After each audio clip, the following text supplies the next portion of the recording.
How about the interquartile range or IQR? It is the range of the middle 50% of data found by subtracting the first quartile or Q1 from the third quartile or Q3. Example, in a data set, if Q3 is 75 and Q1 is 50, the IQR is 25. So ideal for identifying spread while avoiding outliers. So let us compute the interquartile range for the same sample data. So we have 75, 80, 85, 90, 95. So arrange the test scores in ascending order. So it's already arranged. Find the quartiles, first Q1 or first quartile, the median of the lower half of the data excluding the overall median.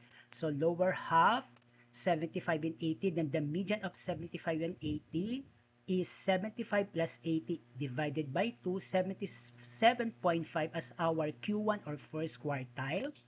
Then Q3 or the third quartile, the median of the upper half of the data excluding the overall median. Upper half is 90 and 95. So median of 90 and 95.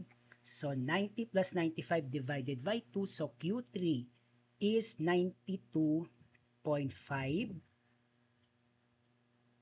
Then for the next step, compute the interquartile range or IQR. So the IQR is the difference between the third quartile Q3 and the first quartile Q1. So IQR is equal to quartile 3 or third quartile less first quartile.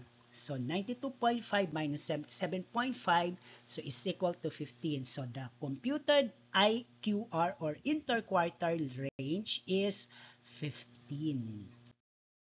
Key takeaway, some measures of dispersion. To put it simply, dispersion measures tells us how much data values dance around the average or typical value. They help us understand data's consistency, variability, and reliability. And why it matters in data analytics, it helps us understand risk, volatility, or inconsistencies in data.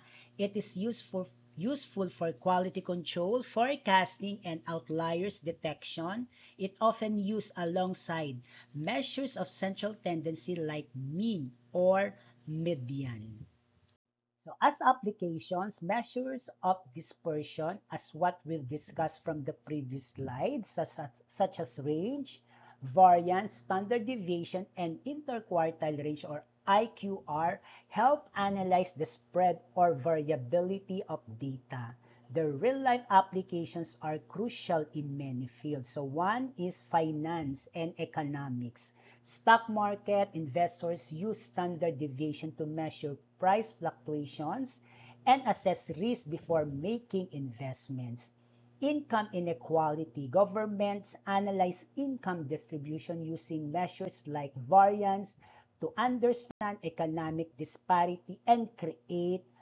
Let us explore how measures of dispersion, in particular standard deviation and variance, are used in finance and economics with actual scenarios to provide clear context. So scenario 1, stock market volatility. As context, investors need to assess risk before putting money into stocks.